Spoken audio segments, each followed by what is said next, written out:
Hi, Mikel. You came into the transfer window with 26 senior players. You've now got 20. Are you not worried that the squad is rather thin to go in? You sort of said you've had COVID and injury problems. You get another outbreak, suddenly you're very short of options. We are short of options, but I think we have a much better balance than sometimes when we had many more options, but it was totally unbalanced. And my focus is more there. And as well to have reliable players, play with the right availability as well when we need to use in that they are there to do mind-wise, physically, and with the right qualities as well. And that's what we are trying to do. But unfortunately as well, towards the end of the summer, we have again 4 or 5 players that finish their contract. So we're going to have to try to do many things again. So this is not a stopping, and it takes a while to rebuild a squad like that. This is not happening in 1 or 2 windows, unfortunately. But I think we are in the right path, and I really believe so. When you look at the squad, I mean, if you get into Europe next season, which hopefully you do, you're going to need a much bigger squad. Presumably it means you're going to have to have a very large recruitment drive in the summer. Yeah, but that's part of the strategy. That way as well, we're going to have some contracts that are ending, and we're going to have to make the decision then regarding where we are, and we have that option to do that. We have players on loan that we are developing as well to understand where they can be and how much of a contribution they can have in the squad. And obviously we're going to have to sign players in the summer. That's obviously without a question of a doubt. Was that something that was discussed when you went to meet the owner in America? But that's something that we discuss here internally with Edu personally all the time, with the team. And obviously you have to raise those ideas and the vision that you have towards the owners, which are completely aligned, and they've been extremely supportive with us.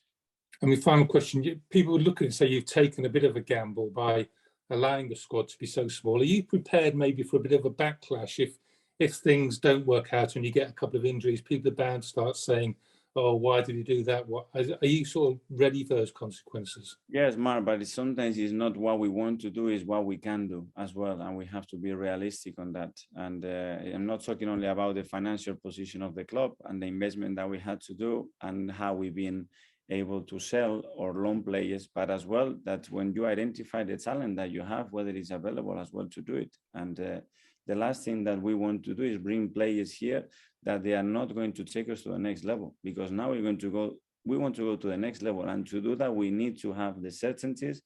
And we've done a lot of work in order to get that discipline internally as well, to do that. And that's the only objective and the reason behind it. But again, then it will be about winning or not, because when you made a decision and we won 6 games in a row, I haven't had one question about, do we have enough goals in the team? I didn't.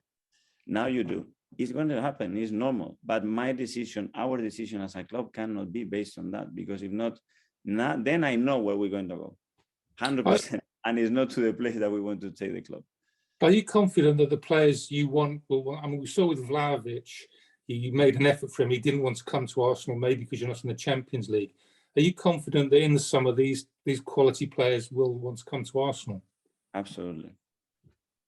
We have, the tradition, what the clubs inspire, what we are as a club, it's enormous. Everybody wants to play for Arsenal. I haven't had one time the phone on a player, a member of a staff, someone on recruitment doesn't want to join Arsenal. That's for sure. Then if they go for financial reason, that's something else, Mark. But the willingness to come and be part of this, yeah, I haven't experienced something different. I'm sorry. Thank you. I'm sorry. I'm really glad. Thank you. Hi, Mikel. Just on that theme, with the financial power that you may or may not have in the summer, how much will that be affected by the top 4 and whether you get in Champions League? Because last year you spent a lot without being in Europe. So can you just do that again? Everything helps, because the financial position is going to be determined how good we are with the team performances, where we finish. Then obviously that will help our sponsorship, our marketing, our ticketing sales. It's just a ball that rolls constantly. Where it starts, how good we do on that pitch. And to do good on that pitch, what do? Yeah, the right ideas, the right environment, the right players to perform. So it's something that we have to fit all the time. Just on the disciplinary matters and the standards you have set, some people have said, why does it matter so much? When someone like Aubameyang can score 25 goals, why not let him be late sometimes? Or why not, bend over backwards a bit or let people be treated differently if they're different characters. Why is it so important that everyone has to stick to those rules? I don't think I am too hard on that, to be fair. I don't know the perception externally, but there are some minimums. There is a line that you cannot cross. And if somebody is going to cross it because he scored 25 or 30 goals, that dressing room has to accept it. First of all, you have to score 25 or 30 goals, or 40 or 50, because I've seen that.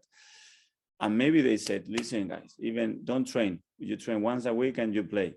They would decide. If they are happy with that, with me, there is no problem. If they are happy with that and they can live with that, is happy. You have to do it though. Is that the impression you got from the squad, that they weren't willing to accept that from other players? I don't work with impressions. I work with facts, and I like to see, and I want to smell, and I want to send where this is going, and if possible, anticipate issues. How do you think Auba will be or should be remembered as an Arsenal player with his legacy?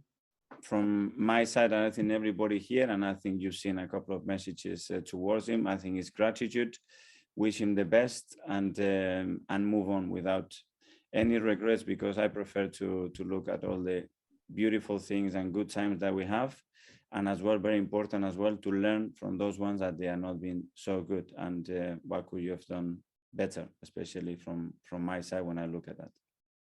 Yeah, you mentioned some of those messages there. There are quite a few, showing their sort of love for Auba. He's a very popular figure in the dressing room. How have you sensed the reaction from the players to him leaving?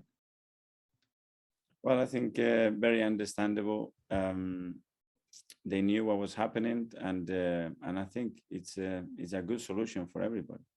Yeah, and just lastly for me on Lacazette, have you seen a change in him since he's taken the responsibility of wearing the armband on a regular basis? Has he grown as a leader and a player?